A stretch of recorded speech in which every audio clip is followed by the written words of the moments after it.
Salam dan bahagia. Perkenalkan, nama saya Kadek Rizka Irawati dengan NIM 2018 008297.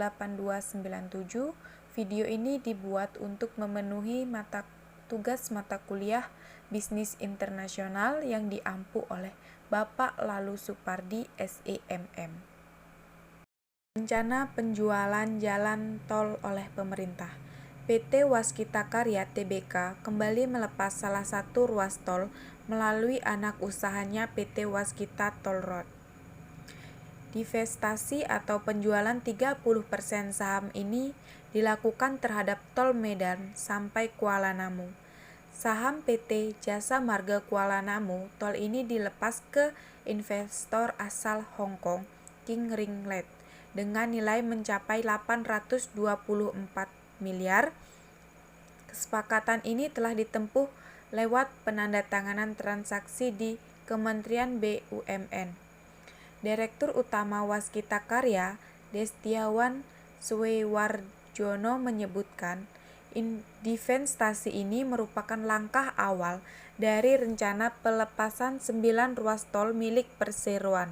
Dalam kesempatan tersebut, ia memberi sinyal bahwa transaksi lain bakal digelar tahun ini juga. Program divestasi ruas tol sejalan dengan strategi Waskita untuk meningkatkan kinerja dengan aset Skerli. Beberapa ruas lain masih dalam proses negosiasi dan tahap studi oleh investor. Fakta-fakta. Yang pertama yaitu ada 9 ruas jalan tol yang akan dijual secara keseluruhan, total panjang yaitu 483,3 km. Yang kedua, PT Waskita Karya mendapatkan keuntungan sekitar 320 miliar dengan menjual ruas jalan tol Medan Kuala Namu. Pada Desember 2020 mengatakan melepas kepemilikan saham pada 9 ruas tol tersebut dengan nilai sekitar 10 triliun sampai 11 triliun. Yang keempat, PT Waskita Karya telah menandatangani kesepakatan jual beli dengan King Ring Land. Ada beberapa ruas lain masih dalam proses negosiasi, antara lain yang pertama yaitu Medan Kuala Namu Tebing Tinggi. Seksi 1-7 dengan panjang 61,70 km dengan porsi kepemilikan saham 30%. Yang kedua, Kuala Namu Tanjung sampai Tebing Tinggi sampai Parapat seksi 1-6 sepanjang 143,25 km dengan kepemilikan saham 30%. Yang ketiga yaitu Cibitung sampai Cilincing seksi 1-4 sepanjang 34 km dengan porsi kepemilikan saham 55%. Yang keempat yaitu Cinere sampai Seporong seksi 1-2 sepanjang 10,14 km dengan porsi kepemilikan saham 35%. Yang kelima, Bogor Ciawi Sukabumi seksi 1-4 sepanjang 54 km dengan kepemilikan saham 99,9%.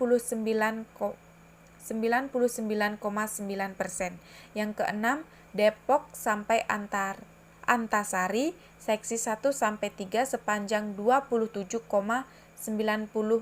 km dengan porsi kepemilikan saham 25%. Yang ketujuh, Pemalang sampai Batang seksi 1-2 sepanjang 39,2 km dengan porsi kepemilikan 60%. Yang ke-8, Batang sampai Semarang seksi 1-5 sepanjang 75 km dengan porsi kepemilikan saham 40%. Dan yang terakhir, Krian Legundi Bunder Mayar seksi 1-4 sepanjang 38,29 km dengan porsi kepemilikan saham 99,9%. Yang pertama, keuntungan. Langkah penjualan tol yang dilakukan PT Waskita Karya tersebut tetap memperoleh keuntungan karena dapat tambahan modal dan investasi.